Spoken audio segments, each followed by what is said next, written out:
Volatile housing market and climbing mortgage rates could be pushing more prospective buyers back into the rental market. Our next guest says this makes it the perfect time to invest in residential areas of the commercial real estate market. Let's bring in Nuveen Real Estate Global Chief Investment Officer Tripp. Carly, good to see you this morning. So where should investors look in this backdrop? You know, I think that with all the data coming out, we're looking at a moderated home price appreciation scenario. And I think especially with the chart you just showed and mortgage rates ending the last week above 7%, so even higher than that chart shows, that's just going to put continued pressure on the ability to buy and sell a home. And so what that's going to do is increase the demand for rental housing.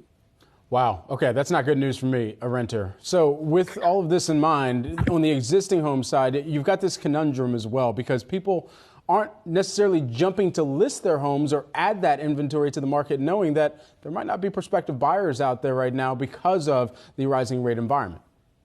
100%. I mean, inventory levels, keeping a cap on inventory levels is going to be the saving grace of the housing market, no doubt. So the data that we saw last week, the data that's coming out this week, existing home sales, pending home sales, inventories, units under construction, et cetera. All of that is lining up and stacking up for overall, again, like a tempering in the housing market. But the numbers coming out don't really matter at this point, right? Who cares about August and September when October, again, mortgage rates increase up through 7%.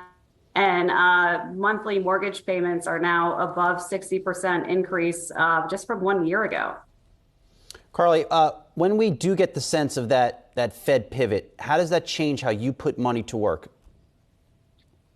A sense of the Fed pivot, if they start to temper back their rate hikes, what happens, I think, is that the U.S. is really, really strongly positioned right now to have a foothold in the global economy. So we took a much more hawkish stance on our central bank policy. And what that's resulted in is this currency destabilization across major markets throughout the world.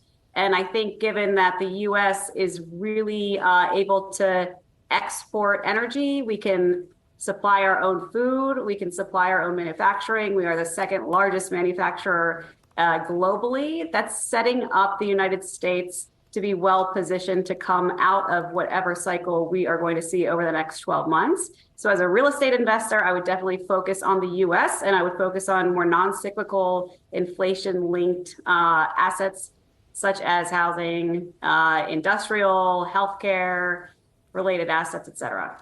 Is home builder confidence from what you're tracking, is that starting to improve or show any signs of alleviation from the declines that we had seen? Because delivering a house fully at this point, given some of the logistics and supply chain challenges, that has been cited, that's been noteworthy and impacted that confidence.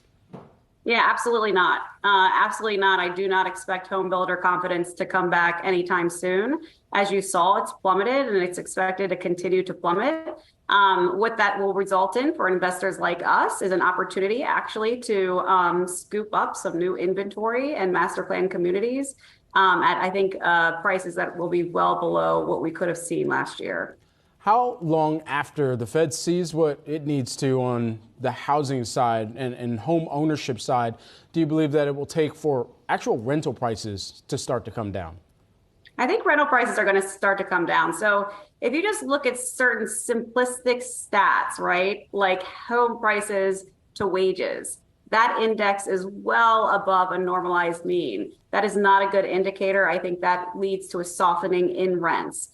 Also, if you look at just inflation numbers, particularly core CPI, shelter accounts for 40%, so an increase in shelter costs. So there is going to be continued pressure to get those prices down, particularly in the rental market and the home market. But I would say that if you look across your rental options, single family rental, we're really seeing a lot of tempering in new starts and under construction versus multifamily, which is, continuing to outdo historical numbers. Nuveen Real Estate Global Chief Investment Officer Tripp, thanks so much for joining us this morning. Thank you.